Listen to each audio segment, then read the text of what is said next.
Hey, welcome to this explainer. Today, we are going to break down exactly how to set goals in sport that are actually powerful and effective.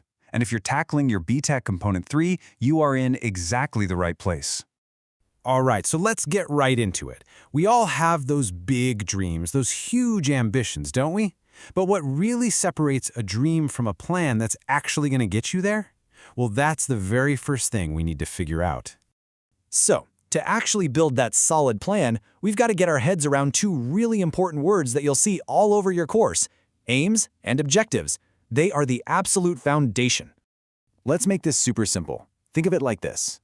The aim is the what. It's the big, shiny goal, like the peak of a mountain you want to climb. The objectives, on the other hand, are the how. They are the step-by-step map, the specific actions you're going to take to get to the top. And this example, it just lays it out perfectly, doesn't it?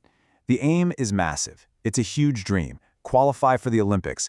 But look at the objectives. They break it down into real, manageable actions. You can totally see how working on your high jump power is a concrete step towards that Olympic dream.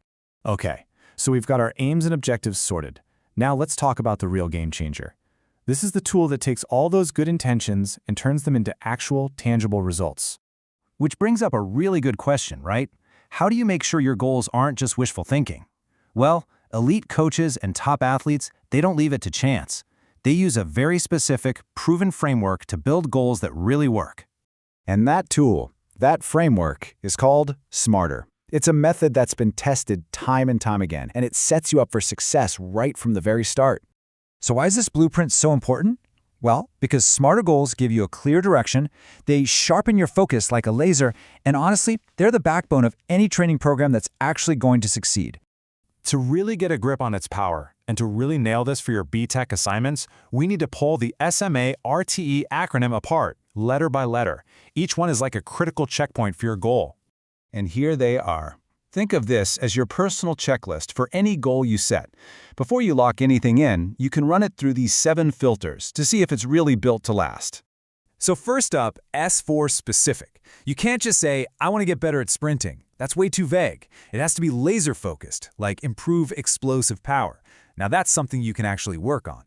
Next up, M for measurable. This one's huge. How do you even know if you've hit your goal? You gotta have numbers. A target like run the 100 meters in under 11 seconds is a clear finish line. There's no arguing with a stopwatch. Okay, A for achievable. This is the reality check. Do you actually have what you need to make this happen? We're talking time, access to a gym or a track, the basic ability, all that stuff. If you don't, the goal could just lead to frustration. And right alongside that is R for realistic.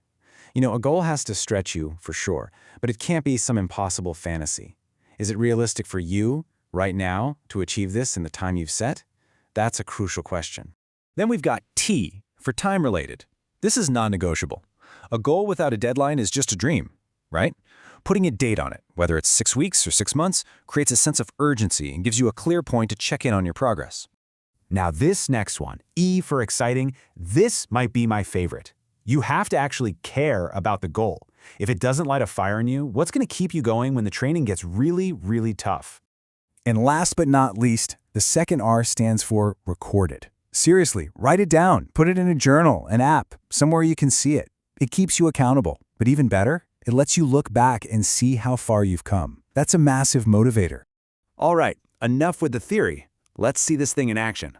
We're going to take this whole framework and apply it to a case study, the exact kind of thing you're going to need to do for your BTEC exam. So let's meet Yasmin. We're going to take a look at a goal she set for herself, and we'll break it down piece by piece using those SMARTER principles. This is going to be perfect practice. Okay, so here's Yasmin's goal word for word: to increase muscular endurance by increasing her 1-minute press-up score from 30 to 35 in 6 weeks. Now let's put it under the microscope.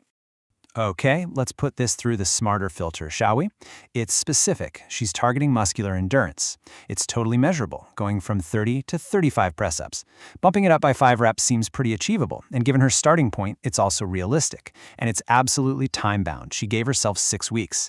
Now for the last 2 letters, for this to be a truly SMARTER goal, Yasmin has to check in with herself. Is this genuinely exciting for her?